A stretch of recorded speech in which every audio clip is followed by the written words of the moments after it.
أعوذ بالله من الشيطان الرجيم بسم الله الرحمن الرحيم الحمد لله والصلاة والسلام على رسول الله.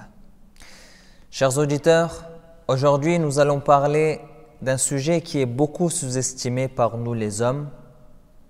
En effet, nous allons parler de l'importance de préserver les liens de parenté en islam. Tout d'abord, il faut savoir que préserver les liens de parenté est un des ordres importants d'Allah subhanahu wa ta'ala. Oui, c'est bien un ordre. Nous sommes dans l'obligation d'observer les liens de parenté. Allah subhanahu wa ta'ala nous dit dans la sourate Muhammad, versets 22 et 23, Astaghiru billah. فهل عسيتم إن توليتم أن تفسدوا في الأرض وتقطعوا أرحامكم. Si vous vous détournez, ne risquez-vous pas de semer la corruption sur terre et de rompre les liens de parenté? أولئك الذين لعنهم الله فأصمهم وأعمى أبصارهم. Ce sont ceux-là qu'Allah a maudits, a rendus sourds et a rendu leurs yeux aveugles. Semer la corruption sur terre et rompre les liens de parenté, voilà deux actes qu'Allah a maudit ses auteurs. Nous voyons ici, dans ce verset, l'importance qu'Allah subhanahu wa ta'ala a donnée aux liens de parenté. Alors on peut se poser plusieurs questions à ce sujet. La première des questions que l'on peut se poser, c'est qui est cette famille? Qui entre dans cette catégorie?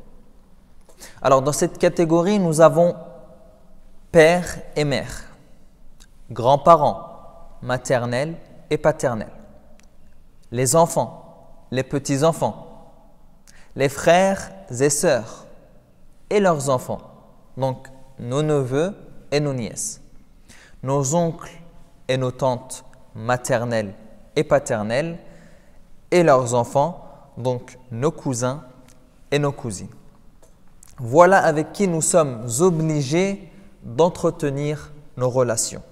Deuxième des questions que l'on peut se poser, c'est comment entretenir nos relations pour justement ne pas rompre les liens de parenté.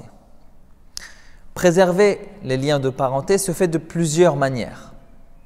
Par la visite, la bonne parole, le meilleur comportement, les inviter, répondre à leurs invitations, les saluer, ou par le service. Et cela dépend des cas. Si par exemple, un membre de notre famille est malade, il faudra aller le visiter. Être là durant les moments difficiles, partager les moments de bonheur. Et si un membre de notre famille a besoin d'argent, l'aider dans la mesure du possible, etc. Plus généralement, toute forme de bienfaisance avec la famille est un entretien, le minimum étant le salut ou encore le sourire. Alors, troisième des questions que l'on peut se poser, c'est comment faire si nous nous sommes disputés avec un membre de notre famille et qu'il ne veut plus nous parler? Alors, je vais répondre à cette question avec un hadith. D'après Abu Huraira, radiyallahu anhu, qu'Allah l'agréé, un homme a dit « Ya Rasulallah, j'ai des proches qui rompent les liens de parenté qui nous unissent à chaque fois que je tente de les rétablir, qui me font du mal à chaque fois que j'essaie de leur faire du bien et qui m'ignorent pendant que moi, je pense à eux. » Le prophète, alayhi salatu wassalam, lui dit « Si ce que tu dis est vrai, c'est comme s'il se brûlait avec des braises. Et tant que tu continueras ainsi, Allah t'apportera aide et assistance. » Avant que notre vidéo se termine, 3 conseils très importants. Premier conseil, même si notre famille ne nous appelle pas, soyons de ceux qui appellent. Deuxième conseil, pour ceux qui vont dans leur pays d'origine cet été, profitons-en pour renouer les liens familiaux avec notre famille là-bas et faisons de nos vacances un acte d'adoration.